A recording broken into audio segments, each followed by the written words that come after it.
Iwan ගන්න balance කරන්න. Let's try, sir. Lankan, take a ball and come, okay? අපි නැත්තම් මේක go pass please. Hit. Go. You can't stop. Go.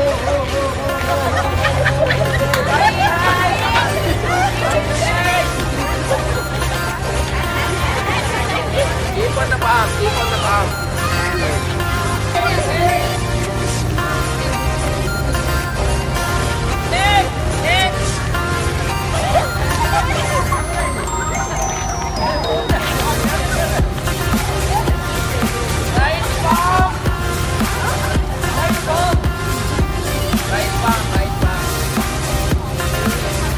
Left palm. Right elbow.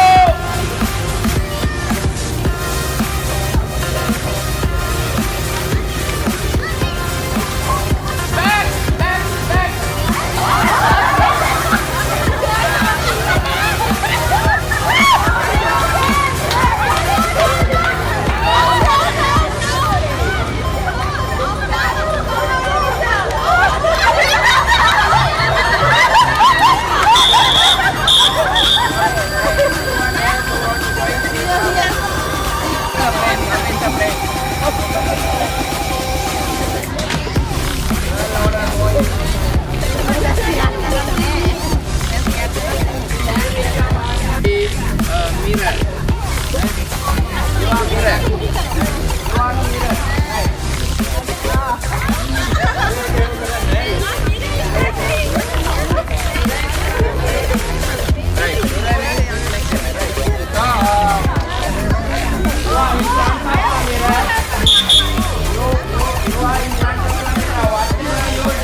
Right? Ready, yeah? 1, 2, 3, start.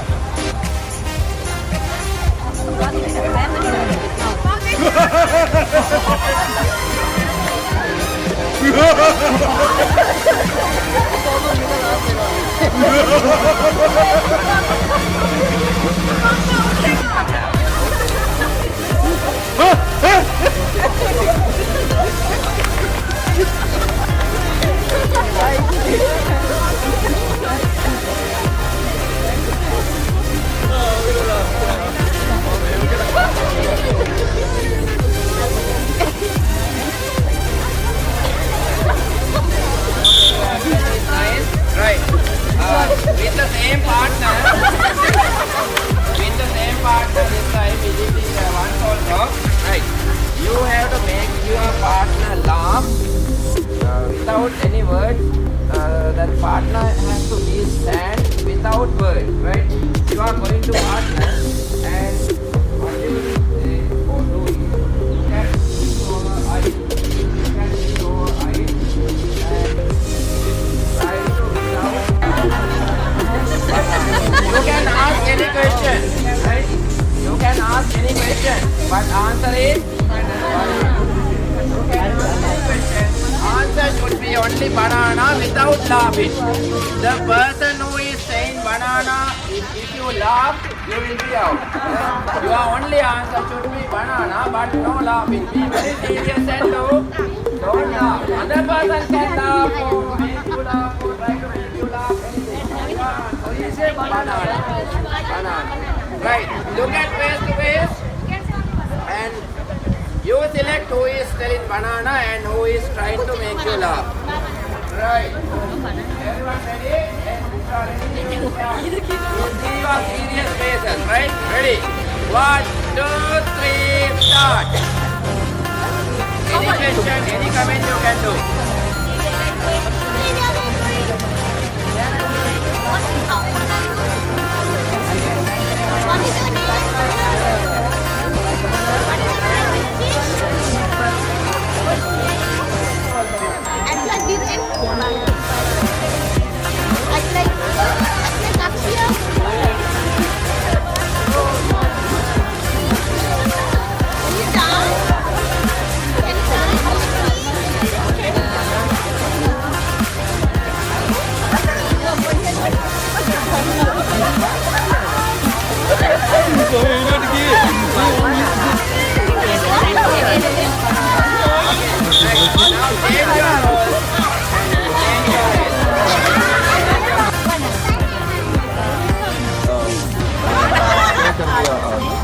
आज क्या करें?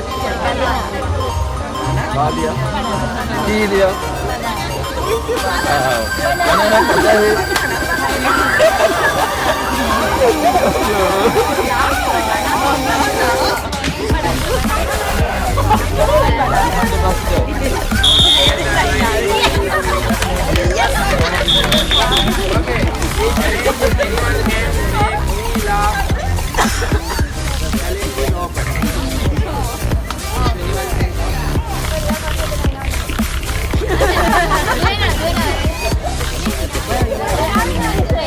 Now this is you all are leaders. As teachers, all of you are leaders always in front of your students, and you are leaders in the society also. But here, this game is leader, right? One has to find out who is the leader. This is the way that you have to do, right? Those who like to change the take the challenge, you can hands up. Then you will be the person who is going to catch the leader, right? If I like to catch the leader, I have to go out. I have to go out and look at other side, right? Okay, one demo, right? Now he is going out and looking other side. No cheating, huh? No cheating. Right, now he is looking at that side, he can't see, right? Without telling any words, you can't say any words, right? One should be a leader. Quickly appoint one person as the leader. Quickly, you have to do that quickly, right? One leader is there already, right? Now leader has to start any action. If leader do this, all of you have to follow the same action. Leader do this, all of you have to follow the same action. Leader do this, same action, right? Without betraying your friend, you have to don't look at her always and try to follow the action. Words you can say: leader, leader, who's the leader? Leader, leader, who's the leader? Leader, leader, who's the leader? Leader, leader, change the action. Leader, leader, change the action. So he has to catch the person. We'll see whether he is able to catch. Okay? Don't get bored, right? Ready? Right, start any action. You can use the words also to make him confused. Leader, leader. No, in the same place.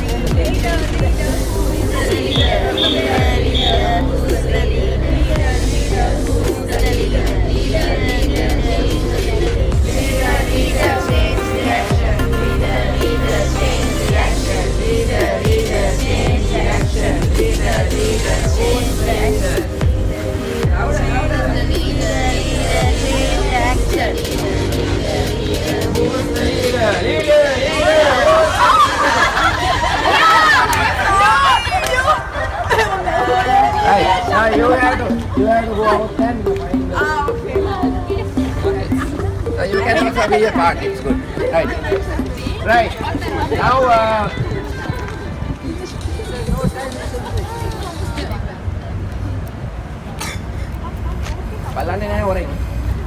okay.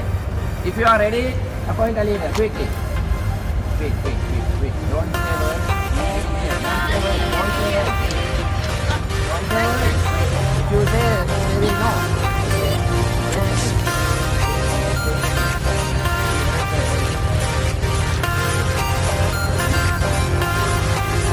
Right? Start that.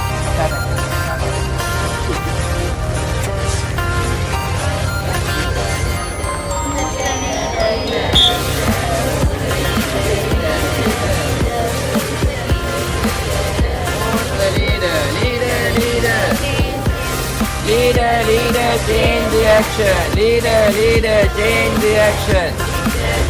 Who's the leader? Who's the leader? Who's the leader? Leader, leader, change the action. Leader, leader, change the action. Leader, leader, who's the leader? Leader, leader, who's the leader? Leader, leader. Leader, leader, who's the leader?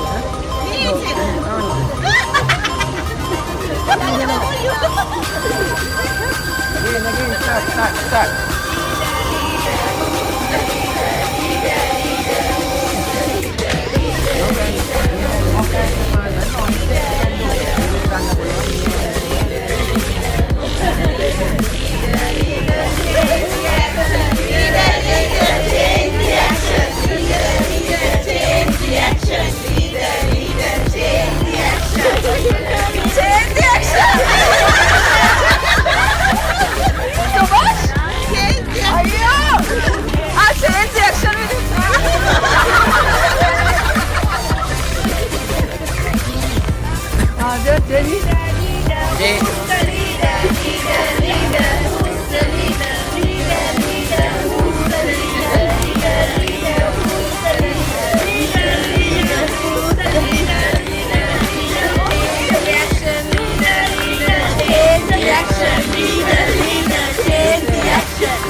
long distance because if you stay here, you must straight away come here very close. We'll appoint the two persons. Okay.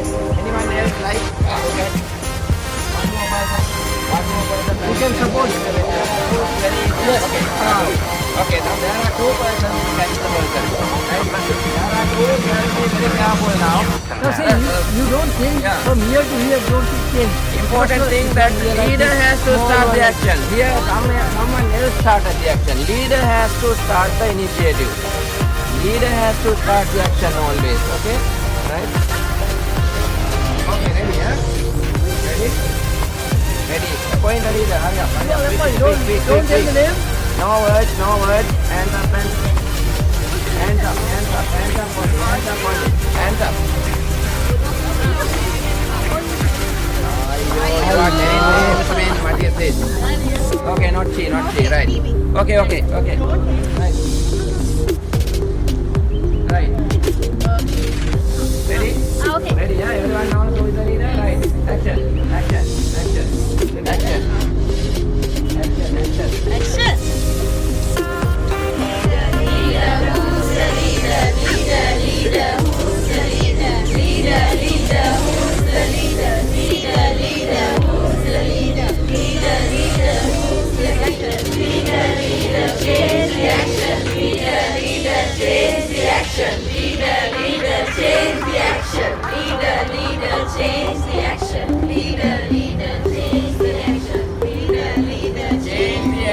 Leader, change the action. Leader, change the action.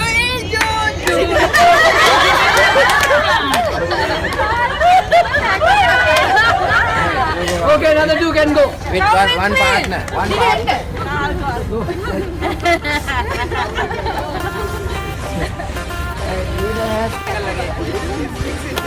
Next.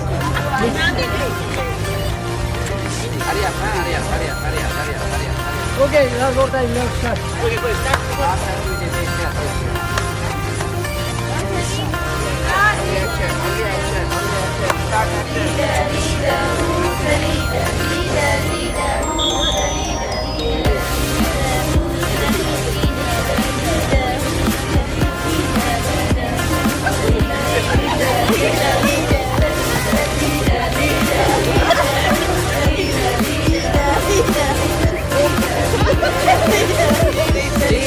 Leader,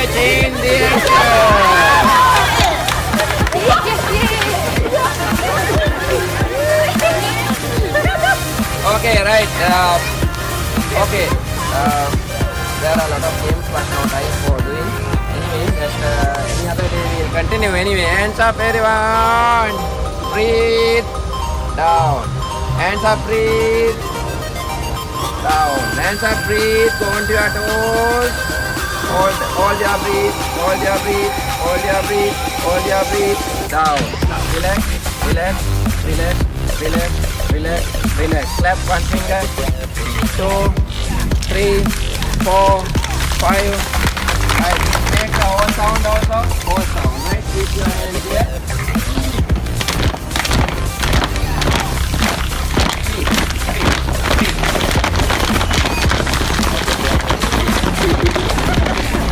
Some horses are doing this. They are getting ready for something else. Right.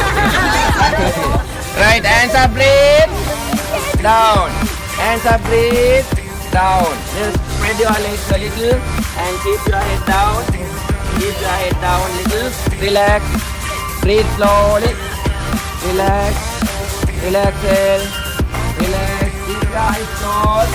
Keep your eyes closed. Relax. Relax. Relax. Down the side. Relax. Relax. Slowly.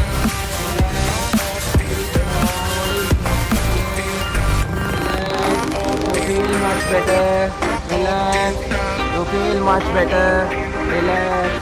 Relax. Open your eyes slowly. Open your eyes slowly. Come up slowly. Come up slowly. Come up slowly. Come up slowly. Thank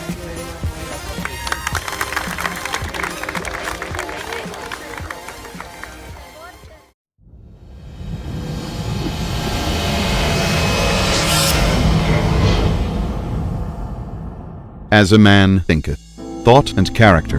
A man is literally what he thinks, his character being the complete sum of all his thoughts. Act is the blossom of thought, and joy and suffering are its fruits. Thus does a man garner in the sweet and bitter fruitage. If a man's mind hath evil thoughts, pain comes on him, as comes the wheel the ox behind. Man is a growth by law, and not a creation by artifice. And cause and effect is as absolute and undeviating in the hidden realm of thought as in the world of visible and material things. A noble and godlike character is not a thing of favor or chance, but is the natural result of continued effort in right thinking. Man is made or unmade by himself. In the armory of thoughts he forges the weapons by which he destroys himself. He also fashions the tools with which he builds for himself heavenly mansions of joy and strength and peace. Morning, everyone. First and foremost, it's an absolute pleasure and a privilege to be amongst all of you. The profession of teaching is something that's very dear to my heart and something that I truly, truly appreciate. And looking at your faces, I can say that all of you, do a great job, and especially for this school. I know Stafford has been in the news lately. I've been following the news too. So yeah. Yesterday I got this call from Mr. Umar, and he said, Marlon, we're having this seminar for these teachers, and you're off tomorrow. Would you mind just coming and having a little chat with all of them? And, so I said, what do you want me to speak? He said, I don't have to tell you. I'm sure you will, think of something and come up with it. So I said, yeah, okay, fine. And then, well, here I am. So I'll introduce myself to you, and perhaps at the end, if there is anything, I don't know what I can teach teachers, but at the end of it, if there is a comma, a full stop, a question mark, a word, or perhaps even a sentence, anything that I have said, that you could capture and then take it along with you, focus on it, harness it, and help it grow. And if it can bring about some change or influence you in some way or the other, then I guess my purpose and my visit here has been of some sort of meaning. So are you all ready to listen then? Yes. Yeah? Not loud enough. Are you all ready to listen? Yes. Okay. So shall I tell you a bit about myself first before I move on? Right. My name is Marlon Ferreira. I'm the youngest of 3 children from Sri Lanka. I grew up during an era that is from 1975 to 87. That is the time of my school period where I studied back home. And very, very unfortunately, the system in our country was such that it did not provide an opportunity for a person like me to go to university. And the reason is because the medium of instruction back home was only Sinhala and Tamil. Now, with a name like Ferreira, I'm sure you would by now identify that as a race, I'm from the Burger community. So we speak English back home, and English is the first language. So my brother and sister were fortunate enough to study in English. But very unfortunately, I had to study in Sinhala. It was not easy, it was a struggle. Because what do? We listen in Sinhala and then we translate it to English in our mind. So certain words that we've never heard before, it's very difficult to even translate if you don't know what it means. So grade 1, grade 2, grade 3 was fine, 4, 5, 6 up to 10. Then it came to the O-levels. And when it came to the O-levels, I was thinking, oh my gosh, I indulged myself in sports. I represented my school. In 7 sports, I got colours in 1 and went on to represent Sri Lanka also in 1 sport. And this was one learning that I really loved, being a student of, any of you have husbands or brothers or children that studied at St. Thomas's College, or Palipu School at Mount? Okay. So I studied at this school, and I thought to myself, if you fail O-level, maths or Sinhala, that's the end. You fail your O-levels, and you'll do it one more time and you fail again, you're out of school. So I was, yes dear. That was my discussion while doing something just the system of Sri Lankan education. Oh really? But I managed to overcome the system as I go along. I'll let you know. I'll share my story with you. So what happened was, when it came to the O-level, I was really, my heart was in my mouth. And then I thought to myself, I need to take some sort of tuition. How many of you here from Sri Lanka? All the teachers? All of you? Oh my gosh, so I can say a few things in Sinhala as well, you would understand, is it? All right. So I still remember when the Sinhala O-level paper came, and it was a paragraph from Buddhila Kavya. I still remember there was this one day when the Sinhala teacher shouted at me, punished me, and I just listened to that lesson only. And I still remember, I was thinking,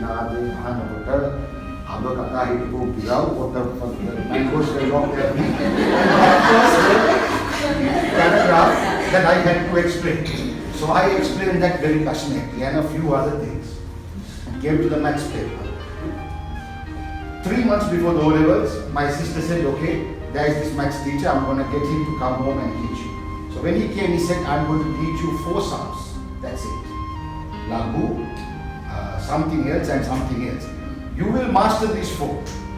Go and do these 4, you will get an S. And believe me, I fervently believed in him and I did exactly as he said. So the O-levels came, finished, and now it's time for the results. Now the heart is in the mouth. 1 D, 3 C's, 4 S's. So these for English, that's for sure. Health, art, and religion, the 3 C's. That Sinhala 2 S's. I was over the moon. I remember when I got the result sheet, I ran around the college grounds, I went to the swimming pool and I dived in with my clothes. Because now I was okay, I was going to do my A-levels. And now it came to the A-levels. Now with subjects like this, with results like this, what can I study? Can I do maths? No, I can't. Can I do science? No, I can't. So I go into the arts major. Greek and Roman civilization. Economics. Then they had a subject called Christianity, divinity, and the other one was English literature. Now for English literature, very, very unfortunately, the teacher was 22 years just out of university, and we were 19-year-old boys.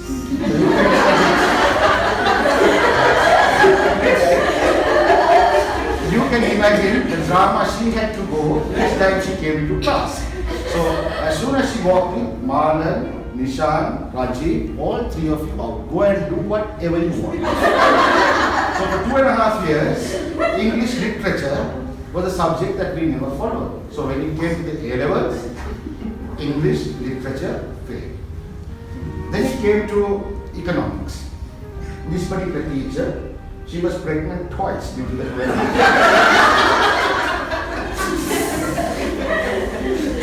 So we had no teacher for economics. Somebody used to come in between and go. So economics was a fail. The other one was Greek and Roman civilization. I don't think anybody understood anything. And the last subject was Christianity.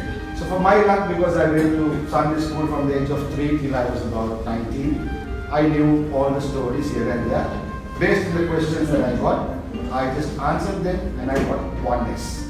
So yes, I did my A-levels and I have 1S. So does that qualify me to go to university? No, yes. So has the system failed me in that case? Yes, actually it did. But along the way, there was one teacher who said, came into class and he said, let me share something that you're going to experience one day in your life. He said, those of you who come first in the class, believe me, you would be paid employees for the rest of your life because you will be working for something. Some in the middle, with a little bit of creativity and stuff like that, not that good in academics, these are the guys who will own these companies. And the ones who are coming first, second and third will eventually work for these guys. And he said those who are like from the, I remember we had 32 students in my class, and every time when the report came, I was around 26th, 25th. If I came 20th or broke the 20th, then I think it was a mega achievement for me. So for those of you, two things I want you to remember. Master the art of English and build on your personality.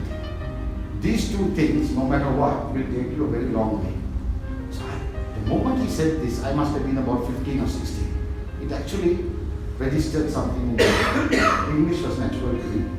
So, I mean, I used to read the daily newspaper, from sports page right up to the front page and things like that. So, stringing a few words and making a sentence was not that difficult for me. Personality, because as time goes by, I mean, I was okay with my friends, always telling stories, always making fun and things like this. And I thought to myself, well, that part of it, I guess I can polish it as we go along. And then came a time when Lankan at that time was recruiting flight stewards. So the whole of St. Thomas's College, A-level batch, we all went. 10 months later, then we finished in August, and my first job was as a newspaper reporter for Daily News. So I failed English literature, but my first job was as a reporter. So sports, I loved sports. So expressing what I have seen on paper was no problem for me because my writing skills was okay. So I managed to go into that and really enjoy going and watching all the cricket matches, rugby matches, and then writing a few stories. 7 months later, Sri Lankan Airlines calls me for an interview. At this particular time, they're recruiting boys after like 2 years. So there were 6,000 applications. Out of this, they shortlisted 600 for the first interview. So I went for it. They shortlisted 175 for the second interview. I got through that. They shortlisted 75 for the third interview. And I got through that. I was in that first batch of 16 that they recruited after 4 years. So I was 19 years old at this time. 3 years later, there was a small airline in Dubai that had just started to grow. The name of the airline is Emirates Airlines. They came down to Colombo to recruit, and they were looking for experienced cabin crew. The whole of Sri Lankan Airlines. And they took 4 boys, 3 supervisors, and 1 little steward. I happened to be that little steward in 1991. So I went to Dubai and I spent 20 years living there. Flew around the world, all over the place, and somewhere in 95, as crew, you want to be the chief cabin crew, that's your aim. So I happened to achieve that at the age of 26. And at the age of 29, I got into the training school to teach. That's what you do. So when I was there, I was very, very fortunate. I got the opportunity of following training programs to harness and develop our skills. So the first one that I did was a 9-day trainer workshop. Second one was an advanced trainer workshop. NLP for trainers, city and guild for traders, theory and practical. There were many things that went along. Somewhere in 2004, HSBC set up a new call center at Rajgiriya. Have you seen that big building there? So when they started, it was in the World Trade Center. So I got a call and said, Marlon, we're setting this thing up. There's a job if you really like, manager skills development.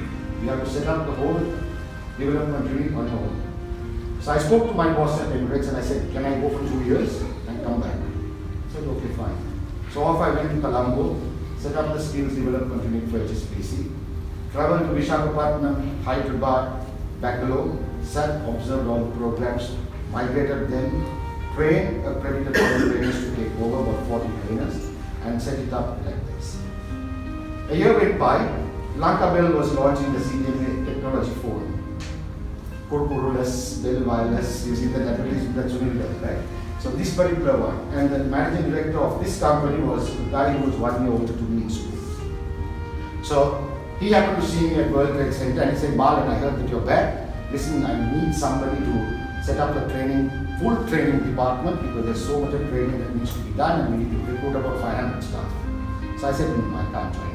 I said, I have come with an international Emirates global experience, international brand HSBC, and now you want me to join a local company, which is Lanka Bell. So he said, what's your salary? So I told him how much my salary is. He said, okay, I'm going to pay you nothing. I said, okay. So I went over there. And he set up the entire structure from competency based, from recruit, develop, attract for the people who come. Attract, recruit, competency based, develop with all matrices in place, and then retention policies to keep staff within rather than letting them leave. So I did this for a while, set up the whole thing, all their processes in place, and then I thought to myself, it's time to go back to Dubai. So I called my boss and he said, can I come back? He said, Marlon, anytime, just let me know. So a year later, I went back to Dubai and I started flying again for Emirates and then training through. But this 2-year experience that I got actually helped me a lot. As time went by, I couldn't stay in one place for too long. A new airline was being set up in Jeddah. It was a Hajj and Umrah charter airline. And I got this call, he said, Marlon, would you be interested? I said, okay, fine. So I left Emirates and went to Jeddah. For 1 year we were setting up this airline, but unfortunately we never got the license to operate. So I ended up going back to Colombo. So when I went back to Colombo, I was thinking to myself, now what am I going to do now? I left Emirates not once, twice, I can't call my boss again. Now let me start my own. So in the plane they sell duty free. So I contacted a lady who does duty free specialized training in London, and every year she gets all the top sellers of all the airlines around the world to come to a place called Brighton in England, and they conduct a huge workshop and they have the best seller in the world, and it's like the Oscars. So I contacted her and got myself accredited to deliver her program, and then I took this to Hong Kong to one of the duty free suppliers who supplies about 25 airlines around Asia and Australasia. So from Maldives to Bangladesh, to Vietnam, to Bhutan, to Myanmar, to Mongolia, to Japan, Philippines, Papua New Guinea, Vanuatu, Solomon Islands, all of these places, Macau, all over. He supplies duty free to these airlines. And I went and told him, I've got this certificate, this is me, this is my experience. Would you want all the sales in these airlines to go up? He said, definitely. So I asked him to send me to all these airlines to train on it. He said, fine. So I ended up training 17 airlines around the world. And in my spare time, I had a little bit of a madness as well, which is journalism.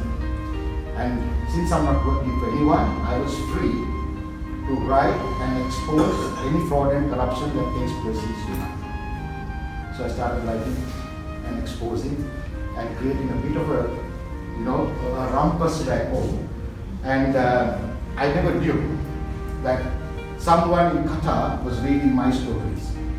And then I get this call and say, Marlon, we've got this opening for group communication manager. We're looking for someone with journalism skills who also has an aviation background.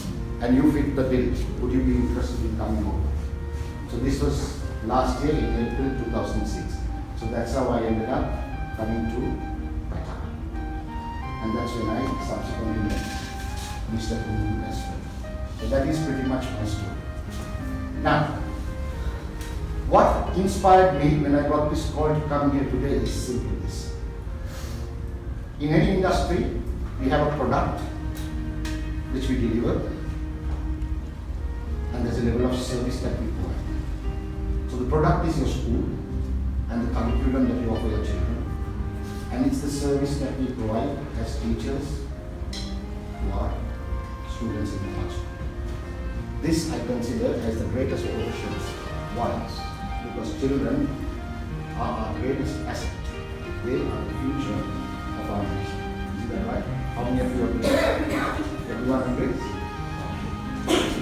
Let's say service itself, whether you like it or not, if you live to the age of, let's say 40 for example, you will either give or you will receive service in some form or the other. And this is how it goes. From the time you're born, you are a customer in the form of a baby to the surgeon or the midwife. Then they take this baby and they give it to the parents. And you automatically become a customer in the form of a child to your parents. Then they take you home. And you become a customer in the form of a brother, sibling to your brothers and sisters. And then you go to school. You become a customer in the form of a student to your teachers. You travel by bus or train. You become a customer in the form of a commuter to the driver or the conductor. You go to a place of worship, you become a customer in the form of a parishioner to the person who's preaching. At home, we are customers in the form of a husband to our wives, customers in the form of parents to our children. And this story never ends. It just goes on and on and on. Till one fine day, we all become a customer in the form of a corpse to AF Raymond's. And that's when this story of service ends. Yeah? Now I just made a few notes along the way. I just don't want to miss out on anything that I'm telling you. So I thought to myself, what am I going to tell this lovely bunch of educated teachers? What can I teach them? I've never actually taught in my life to children in a classroom. But I was actually very fortunate along the way because with training and development, I've trained more than 4,000 cabin crew. At HSBC, we did a wonderful program and we incorporated and inducted in this process of data entry. All they have to do is see and type. So we got this bright idea. Why don't we go to this school that for the deaf and dumb and bring 10 of them as data entry operators. So we started this CSR project and we went and recruited 10 of them, and till to date, most of them are still working for HSBC. So it was a great project that we did for the very first time in the history of HSBC as well, giving them an opportunity to incorporate into the normal mainstream of work as able-bodied people and not looking at them as differently able. Two of them are married and having their own family as well. And I was fortunate to train all of these guys at the start. And believe me, we had a lady who was doing the sign language when we spoke, but after day 2 we didn't need her. Because whenever we spoke slowly, they could understand us as well. That was one. Along the way, somewhere just before coming to Qatar, I have a friend who owns 2 5-star resorts in Pasikuda and Trincomalee. So I had a chat with him and he said, Marlon, why don't you just go and spend some time on the 2 resorts? By you just being there, you will be able to do some things with my staff. So I said, fine, I took up this challenge. 10 days in Pasikuda, 10 days in Trincomalee, and 10 days I was flying somewhere to train some airliner company. So whilst I was there in Pasikuda, Sarvodaya conducted a program for the youth who were affected by the civil war. So there were more than 100 Tamil youth who were being trained to help them integrate in society. So they got the hotel school to come and actually teach them basic housekeeping and a little bit of food and beverage. Now that they got the training, they will have the job. So I thought to myself, why don't I speak to the owner and tell him, listen, as a CSR project, we put 10 in this hotel, 10 in that hotel, and give them that opportunity. Those who perform, we will take them into the mainstream. So this happened on the 1st of December. Incorporated, trained, incorporated, and 10 in here, 10 in there, and gave 20 teams the opportunity of moving into a 5-star hotel straight away. So this is the type of training that I have been involved with, if at all. Okay. There is somewhere down the line where somebody would influence us. Sometimes it keeps changing. Since of late, there was one person who influenced me on YouTube. Actually, it's not a man, it's a woman who influenced me. Isn't that nice? Yeah? Isn't it nice when a woman influences a man? Yes or no? Yes. You'd like to hear that? No. There's this lady called Indra Nui. Have you heard of her? Indra Nui. She's the current CEO of Pepsi company, PepsiCo in America. Right. I happened to Google and I was doing some stuff and I saw this little video clip and I thought to myself, wow, listening to her, it actually opened my eyes and I thought to myself, how can I use this principle in my life? And I thought today I will share that principle with you and let's look at how we can use that principle to help us in our job as teachers. So she talks about this 5C principle. I'm not here to talk to you about principles and theories, but basically to share with you what we can take out of this. So the first thing she talks about is, first C, you need to be competent, no matter what. And competence comes from knowledge and skill that we acquire. Now how many of us here as teachers think, aha, I know it all. I know my subject inside out.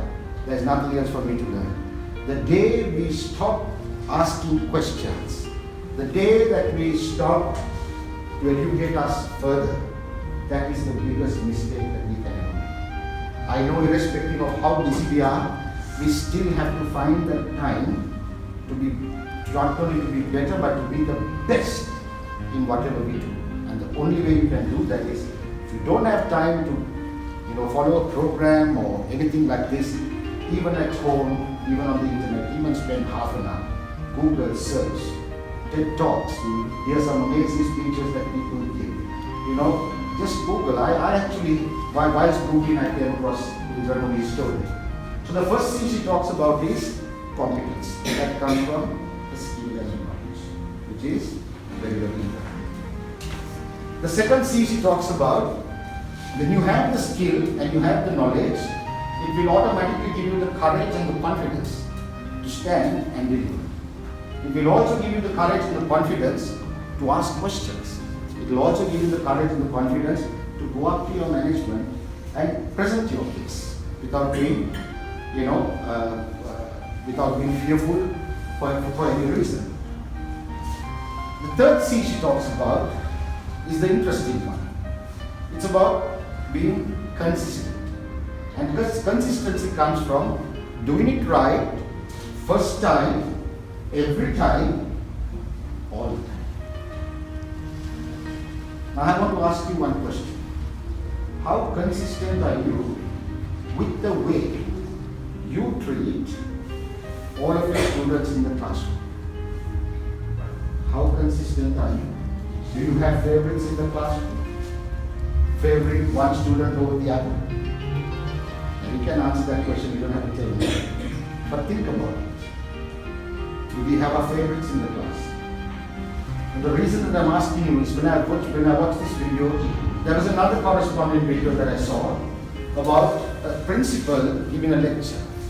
And there's another beautiful story that he says about how we have preferences over certain students over the others.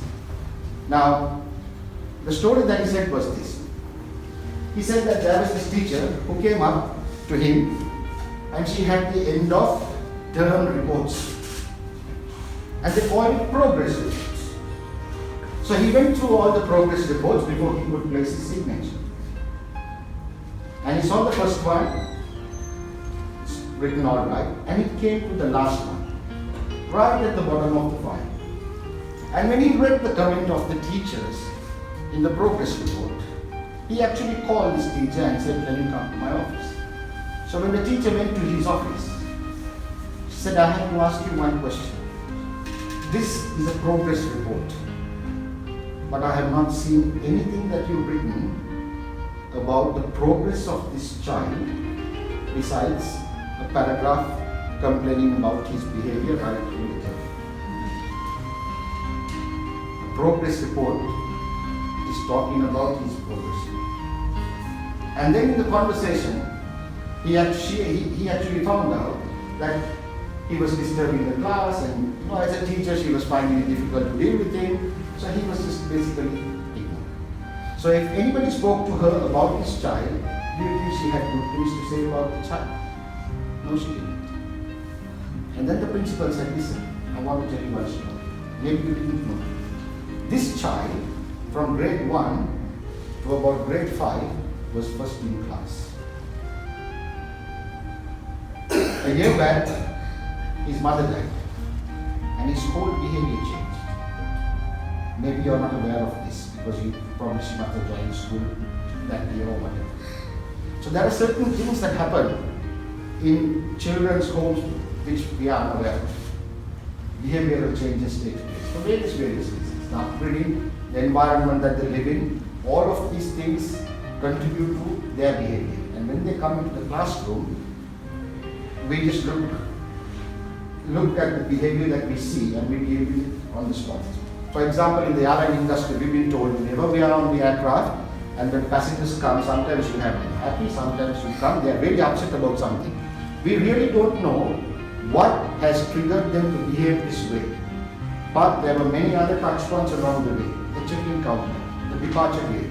So many things that something could have gone wrong, that when they get on board the aircraft, that they're really upset. So we focus on treating, not taking it personal, because they're just talking to the uniform. I don't know him, he doesn't know me. So if he's upset about something, we're trying to see what is it that we can do to recover this part of the service. Maybe it's a family that checked in late and all of them have got scattered seats. Maybe it's a window seat that he desperately wanted, but because he checked in late, all the window seats are gone. So we really don't know what it is until we find out. So when it came back to this teacher and this boy, the teacher's entire mindset changed. And when she went into the classroom the next day, her behavior towards this boy changed a little bit. A few weeks later, it was this teacher's birthday. And every student got a nice little gift wrapped. But there was one gift in a brown paper bag, little bit crumpled. And she knew, looking at this gift, that this gift was from this little boy. So she slowly opened the bag when the class was over. And she had a look. And what did she find inside the bag?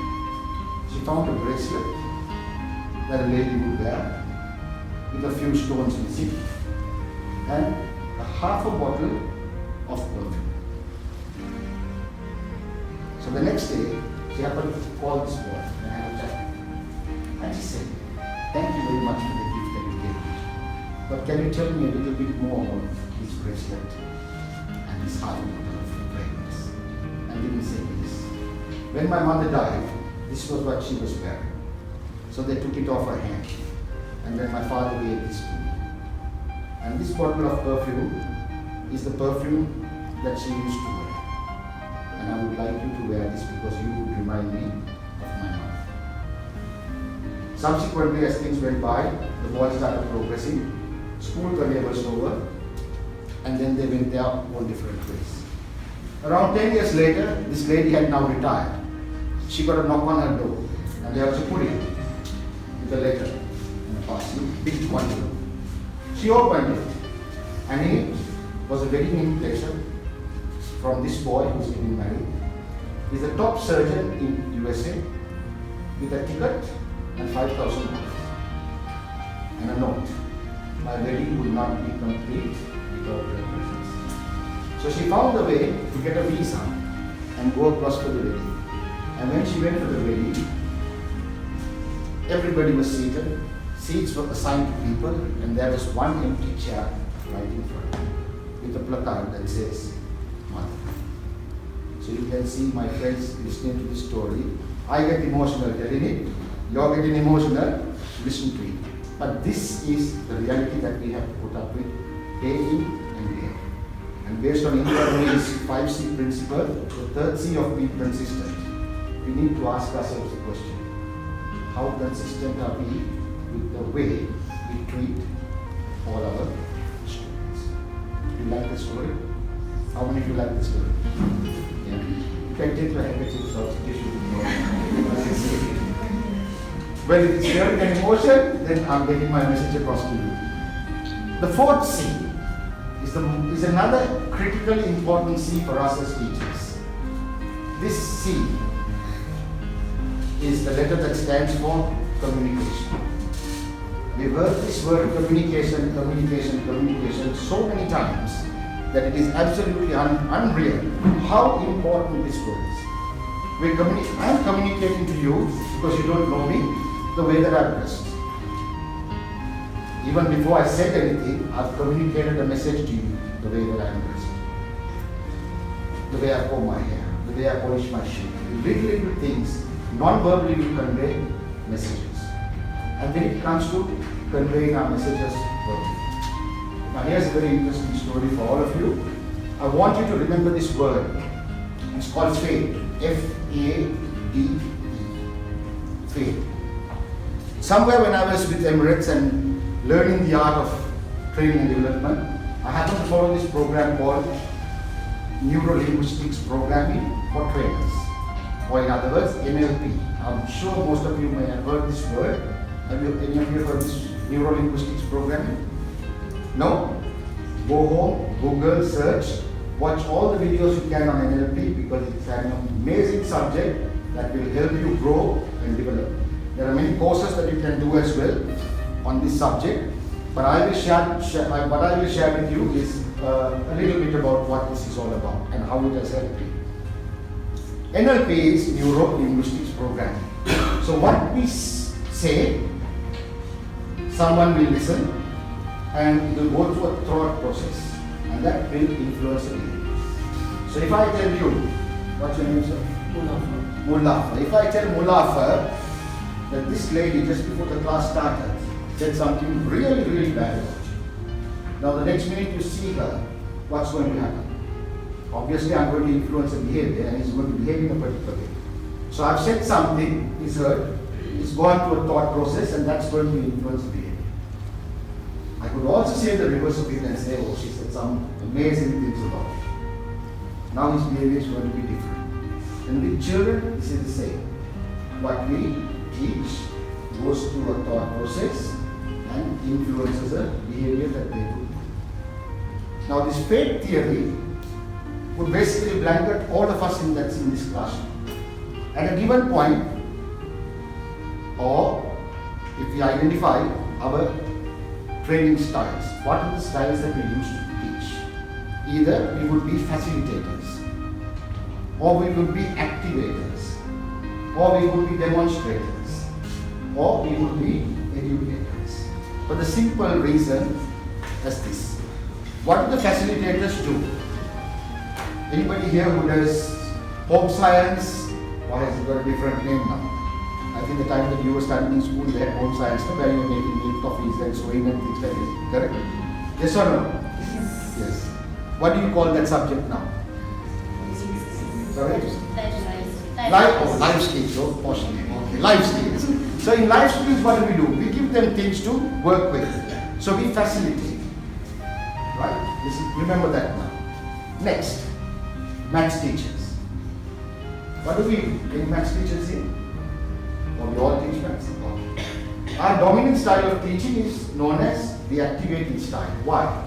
Because we say things and get them to think. I'm giving you 10 apples and I'm going to take 3 away. And how many do you have? Aha, I can take the 3 apples. So, the activator style. Then we have the demonstrator style. The art teacher. Come, let me show you how we're going to draw a waterfall. First you've got to draw this line and that line and this line. Correct? And the last one is the educator. Who does economics in? Economics, similar subject, economics. Economics. Yeah? So the dominant style of an economics teacher is the educator style.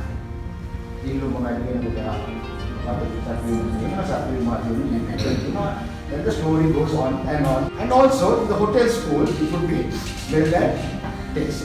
So smell and taste, we don't use it here. But we would use, children in our classrooms would use the other three senses, which is visual, audio and kinesthetic in our class. Now, digital audio has two types. One is, it has to have a logical sequence. If not, it doesn't make sense to me. So that is called audio digital. And the other one is audio, where they can listen for long spells of time. You can tell a story for 1 hour, I will listen to you for the 1 hour. Alright? So we have the visual learners, we have the audio, we have audio digital, and we have the kinesthetic learners.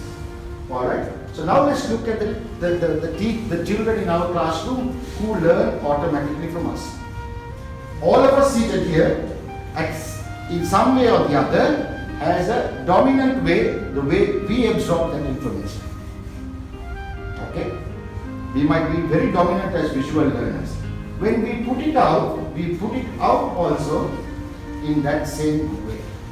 Now the children who are seated in our classroom, the visual one is the one who will learn automatically from the art teacher.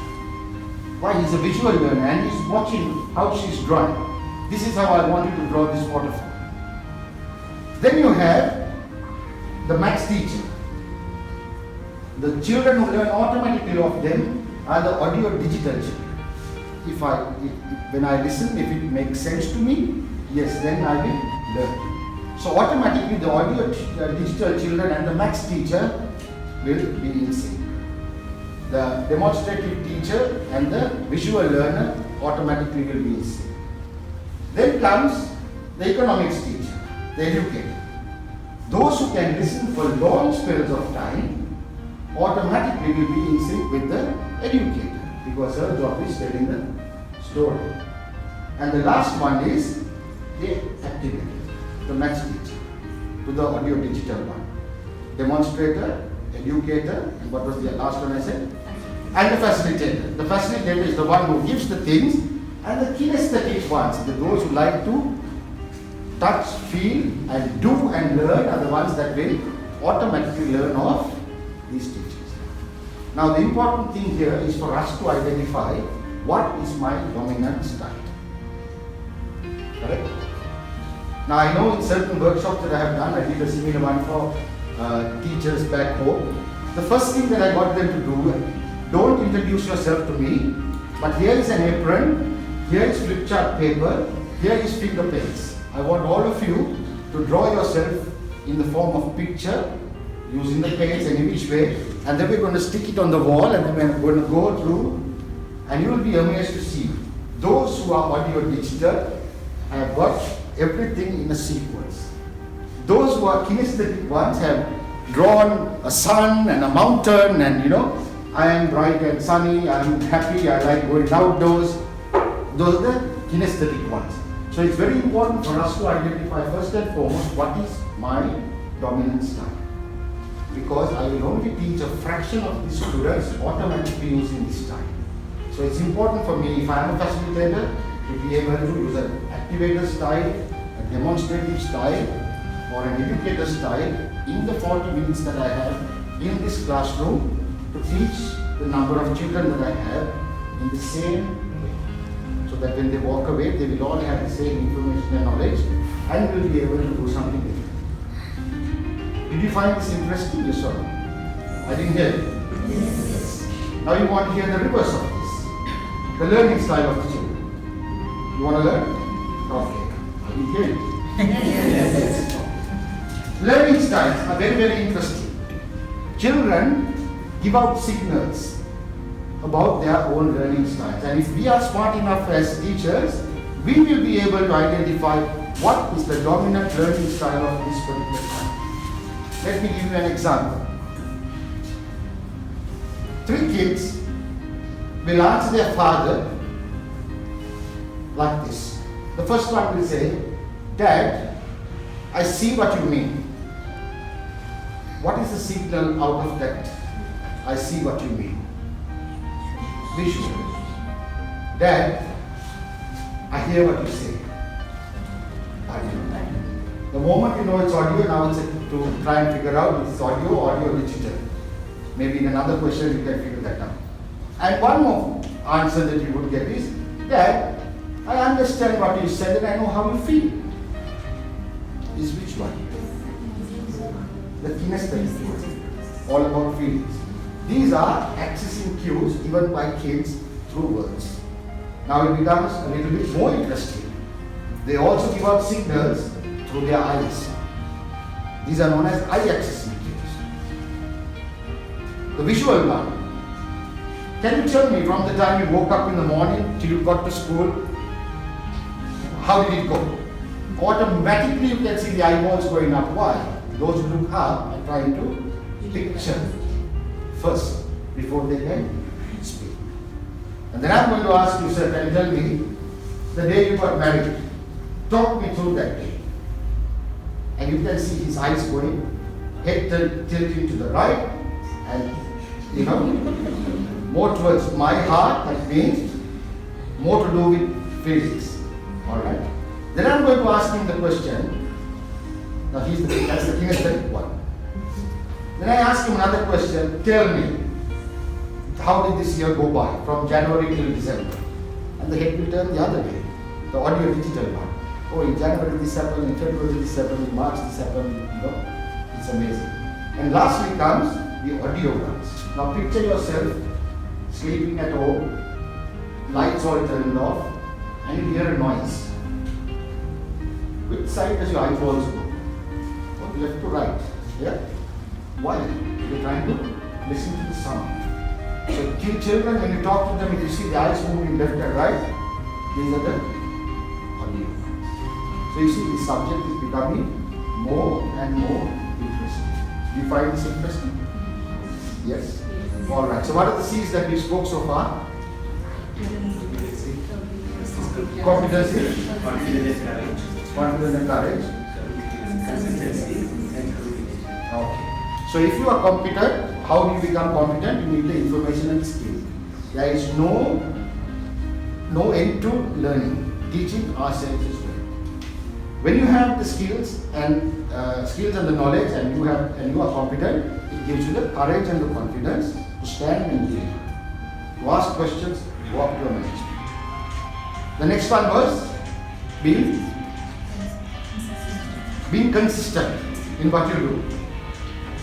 And the fourth one I said was communication. I will touch on one more thing with regards to being consistent from a different angle. Alright?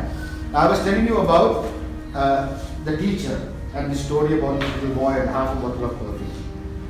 I've got 3 sons, Wayne, 22, Jaden is 20, and Jonathan is 16. Jonathan, when it comes to parents, teachers, meeting, back home, they all studied at Lankan together. He said, Dad, will you be in Colombo during this time? I said, yes, why?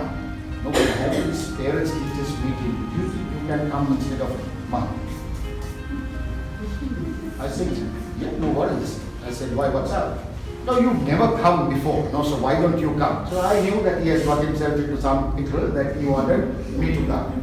So I said, each time I go for these parents teachers, this teacher is scolding me. Then we are going to the other teacher. That teacher is scolding Mama.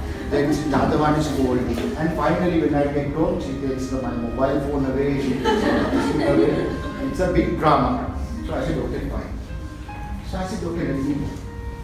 So I went. So I told him, okay, stand, but don't just stand about a foot behind. Let me talk to her. So I went to the first teacher. Nice little lady, somebody that resembles you. Okay.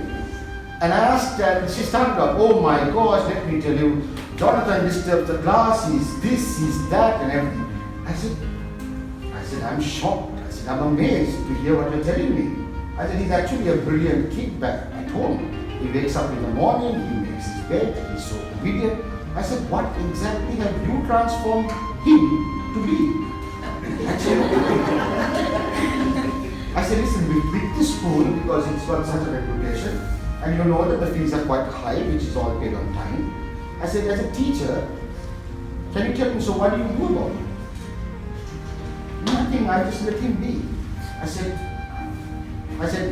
as a student, do you know what his preferred learning style is?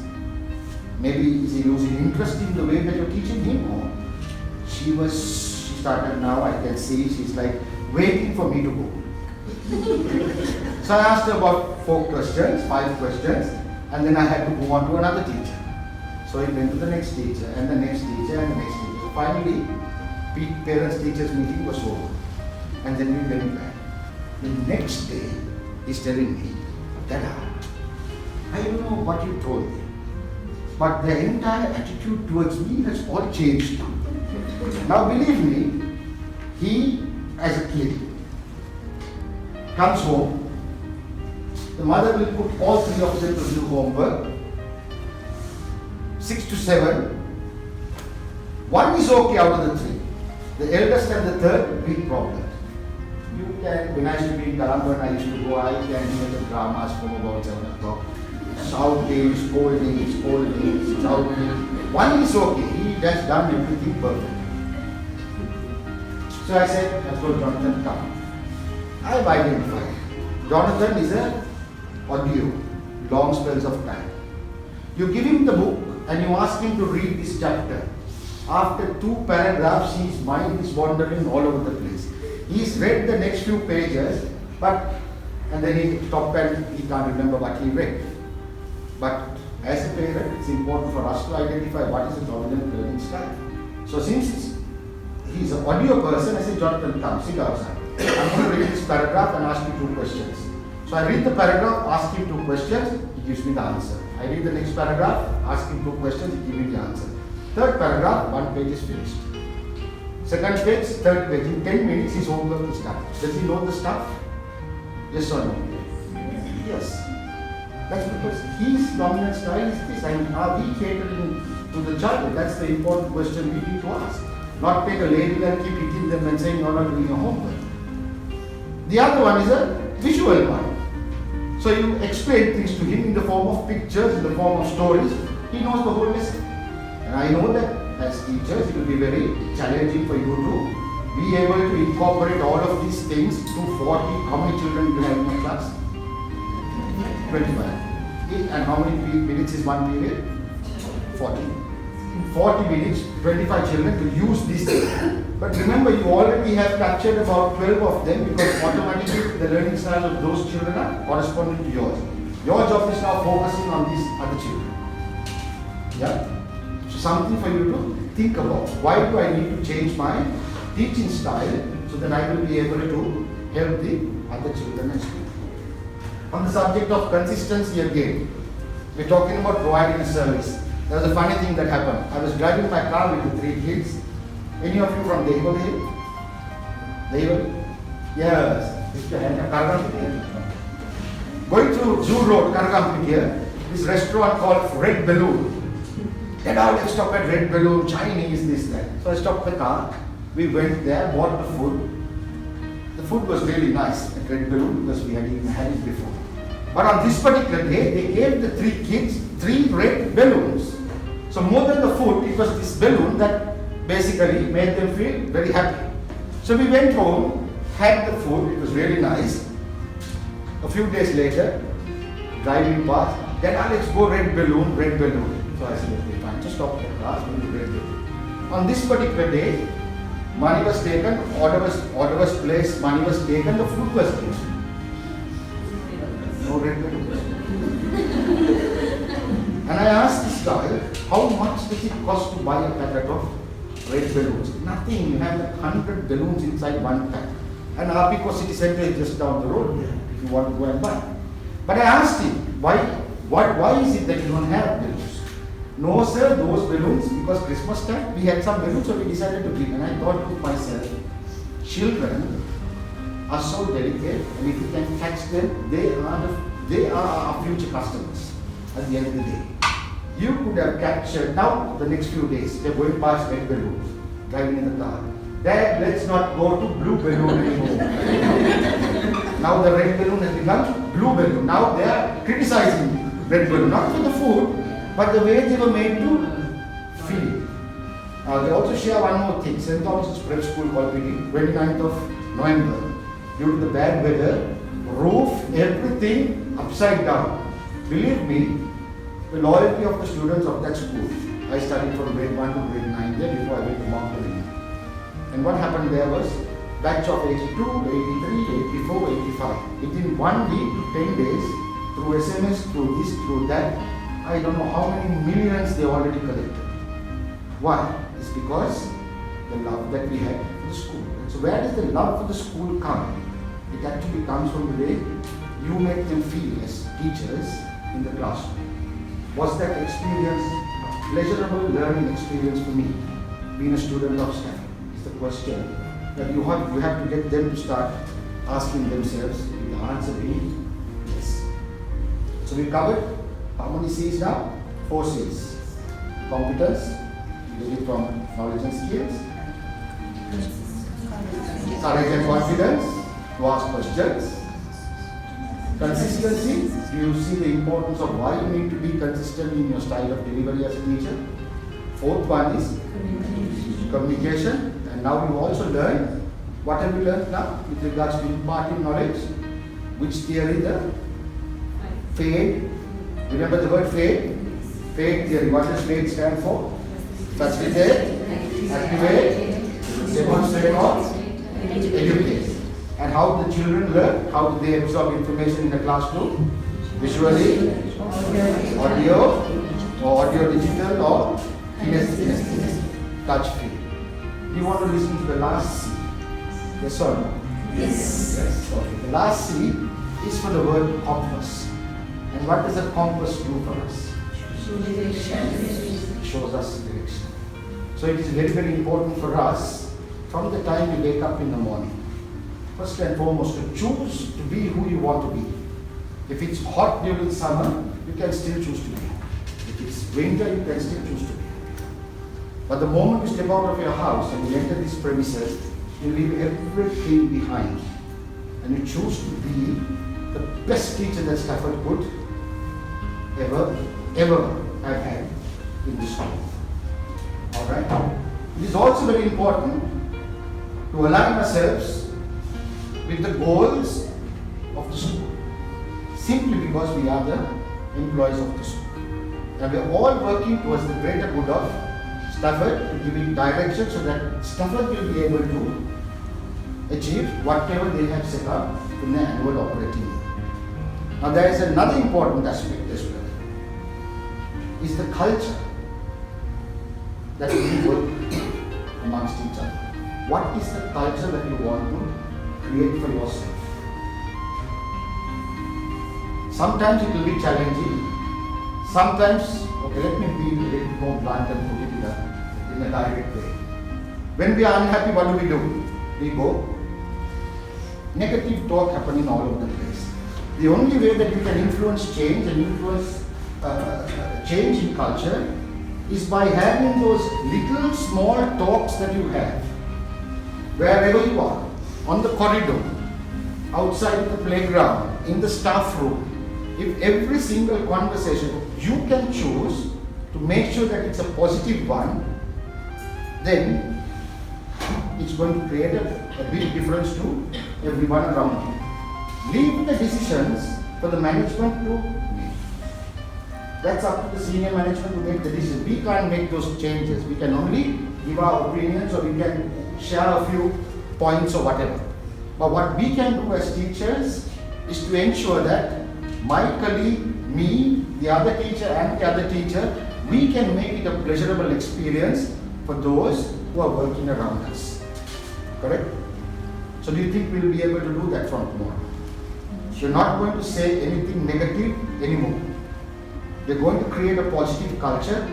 We're going to create a culture that's good. I mean, you're going to be happy seeing me walk in tomorrow. I'm going to be happy seeing you when you come to me. And likewise for every single person that we come in contact.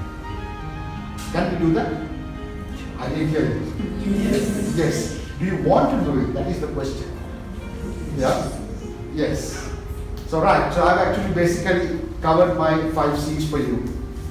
My last story is this for you, and I think I'm pretty much coming to the end. How long have I been talking for? How long? 1 hour. 1 hour.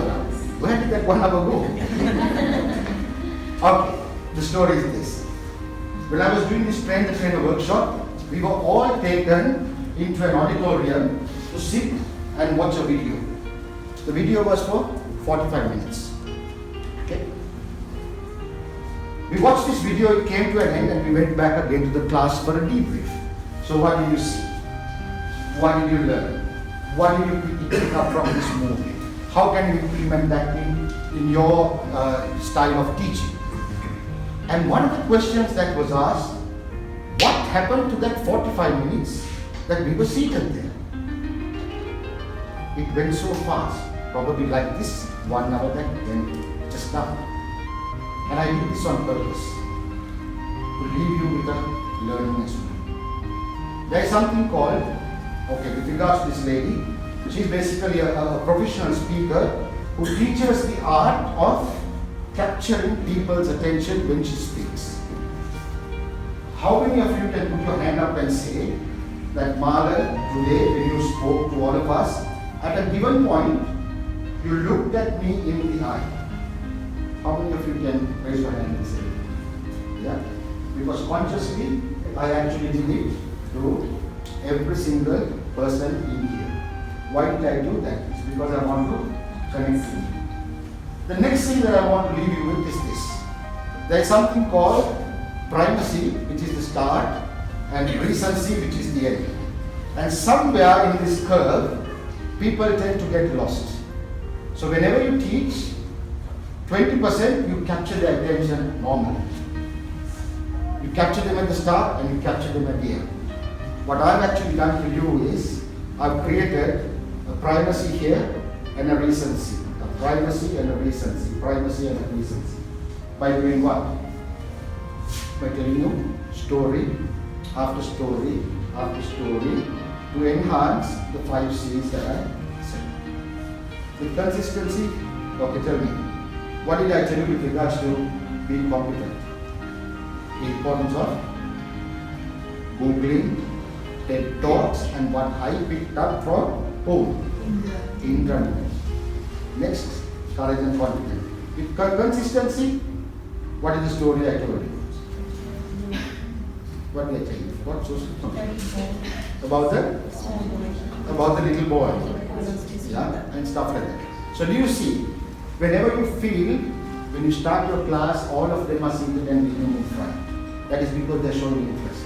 After a while, you can see their body language changing and they are going behind. This is a signal that is being that's being given to you to tell you, hey, I'm getting a little bit, I'm tending to bore the class now, and I need to get them forward. So what is it that always arouses people's curiosity? Stories, metaphors, analogies, real life example, and one more interesting thing, gossip. Hey, what I know that automatically everybody comes in front. Automatically everybody comes in front. So this is something that you need to keep in mind as well.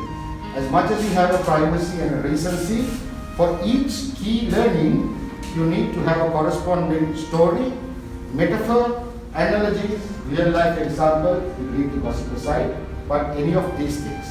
Along with this, if you can give this a B, C, D or an E, that's all the children need to remember. This is called reinforcing anchors to learning. They don't need to go home and study your book. They need to remember A, B, C, D, E, or Sa, Re, Ga, Ma, Pa, Da, whatever you choose, that they will be able to remember. Because the Sa will give them a story. The story gives it the key learning. So when they go home, they already know your lesson. Isn't that a beautiful technique? Yes or no? Yes? Okay. So on that note, I've actually come to an end. And I want to thank Kumudu, who's seated at the back, for giving me this opportunity to come here and share whatever experience, knowledge that I have acquired. And before I go, I want 3 of you, from what you have listened in this 1 hour now, anyone, feel free. You just put up your hand and say, I actually picked this and I'm really happy that I will be able to implement this from tomorrow onwards. Is there anything that you picked up? Show of hands. Anything that you learned in this 1 hour? Yes? No? Yes. All the hands up there. Yes? Can you capture that please? I'm going to ask this question again. How many of you learned at least one thing that you will be able to do differently from tomorrow onwards? Yeah? Higher. You're on video. Okay. Is there anybody who would like to just come up here and just share something? Anything that you picked up?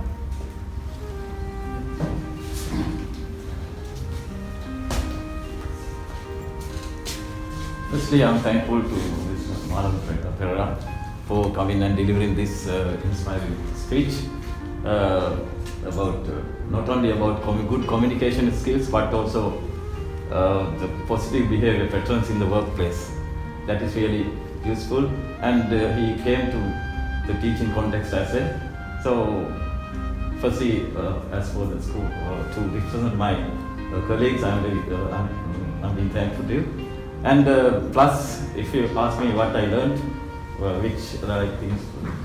which really touched me, some students, as you told, they lose their attention after a while because of their particular, for example, not all are in the same way of actually things, not their cognitive abilities are not the same, so they change their way of listening to you. That point we have to change what we do. That's the most interesting thing I captured. Thank you very much for coming and delivering this speech. Thank you. Thank you. Anybody else? This inspires me, I'm telling you. Otherwise I will walk away thinking, oh my gosh, I came and spoke and I didn't create an impact. If I have, like I said at the start, if it was a comma, a full stop, a question, a word or a sentence, if that has an impact in you, anything that you listen. Plant the seed in your mind that's going to start manifesting this thought, influence your behavior and brings about some change to some child in your class, then I guess I have achieved my goal. Yes. First of all, thank you very much. Very wonderful. What I really learned everything whatever you taught us and shared us. The special thing what I really would like to point out is like the way you presented. Usually the workshop sessions nowadays, people come with a PowerPoint presentation or they have a lot of tools, but nothing at all. But still, with this piece of paper, even you didn't read it out, just we went through it. That gave us a kind of a confidence for us that we will be confident enough to face in future, even that idea doesn't work or something gets stuck up. We will be still, we'll present it, and you made the crowd still. We are in touch with that. Thank you so much. That's a wonderful lesson that I have. Can we hear a female voice now? Come. I got implementation all strategies that you said in your speech, and after a while, like after implementation, I will be able to contact you later. Yes. Someone else? Forget Kumudu, he's seated there, it's alright. Come, man. And if you can capture what she said.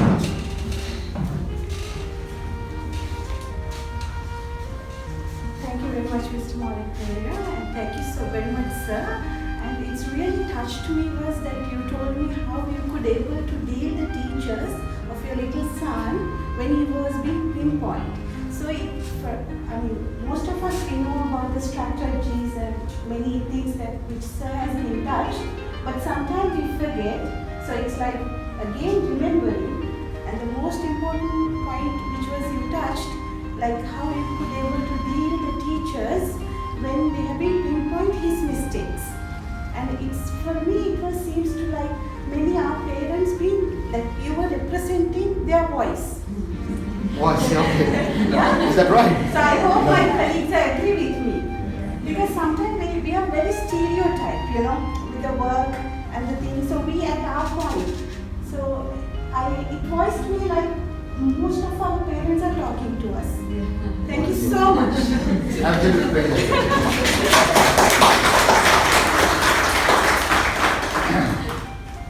Anybody else? I think, see, sharing knowledge, what we've learned is also a part of the learning. So if there's anything that you want to come and say, it's not that you're telling it to me, you're basically sharing with your colleagues as well. Anybody else from this side? Behind? Yeah? Or we're going to nominate someone. So before your name is nominated, you have a choice to come. Okay, 2 more people, and then we'll wrap up. Yeah? I saw you moving forward. Come, man.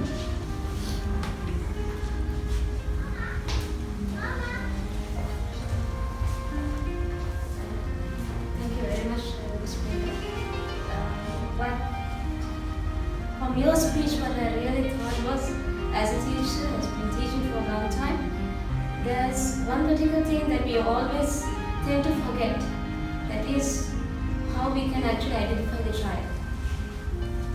And you made me reflect on each and every child that I have in my class, and to make me see them in a different light, in a different way. So that reminded me of, yes, there are certain areas that we have to really think not only of education but about their behavior, and it gives us a lot of meaning. I mean, to understand the child as an individual. So thank you very much. Okay, that's great. Yeah. Anything that you will start doing differently from tomorrow onwards now, with whatever you learn now?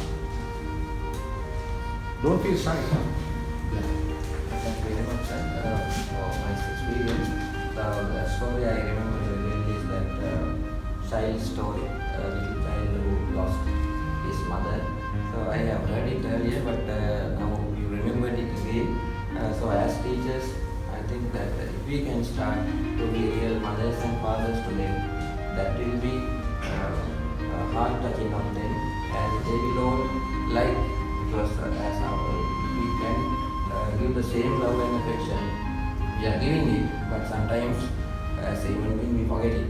But if we can continue, that consistency is very important. And the other thing that I remember very well is that red balloon story. To get good customers also, we have to give some red balloons. That means not physically. Thank you very much. Thank you. One more person from somewhere there at the end. Come. Now see, courage and confidence by now should automatically come to you now. Oh, I'm going to give you the opportunity to nominate someone. Since you came up. Whose voice do you like to hear? Yeah? Yes, I was national coach of Sri Lanka for 10 years, and Qatar 2 years. I got my retirement, and I have joined the school recently. I have coached several players and produced a lot of national players. But here I learned, sometimes I demonstrate, sometimes I do board works, and sometimes in training I implement. But what I understand is, by your speech, sir, first you have to study a person, how he can grab what I teach. That is the important thing I learned from you. So actually, in school also, when the children are very undisciplined, I make them very friendly with them. I always get them into the sports, even some PE time or I talk a lot with them, and I make them good boys or good child, these things. Okay. Thank you. All right, thanks. I'm gonna leave you with this that I want to come here and impart some knowledge to you in some way or the other. So isn't it really beautiful when you have a mindset to do something positive, to do something good, that the universe will also reward you accordingly? Yes? Yes. Right. So on that note, I'm going to say thank you very much. It's been an absolute pleasure. I really don't know where this time went. And if ever I'm given an opportunity to come back, believe me, I will be more than glad to come and share many other things with you. Thanks. Thank you very much.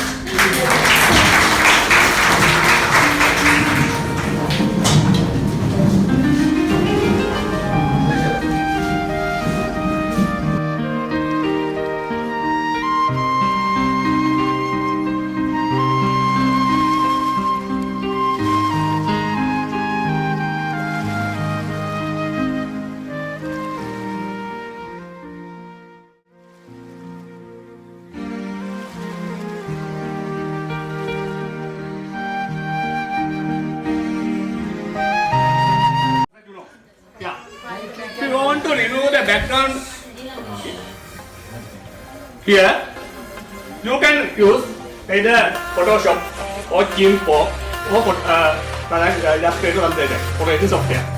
Otherwise, the Word, the 2016 version, that has facility to remove backgrounds of images.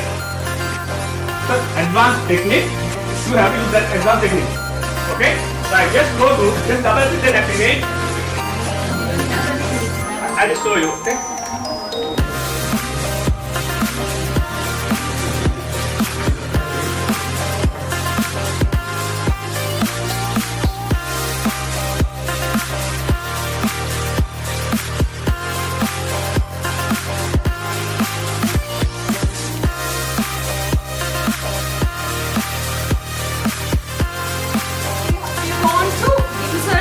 Regarding PowerPoint. So unfortunately in my computer I don't have any picture regarding PowerPoint. So I want to go online and select a picture from there, then insert it here. Okay? For that, we go to insert. Can you see online pictures? Click on that.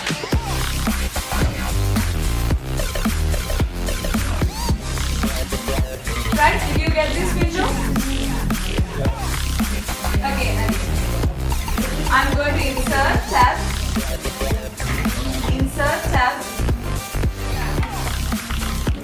Second one. File, home, insert. Okay. Then online pictures. Then you are coming to a window like this. Right? And can you see search bar here? They are real time now. I want a picture regarding PowerPoint, so I am putting PowerPoint. But now sometimes when you go home, if you don't have internet, you can't go to these online pictures. Nothing will show.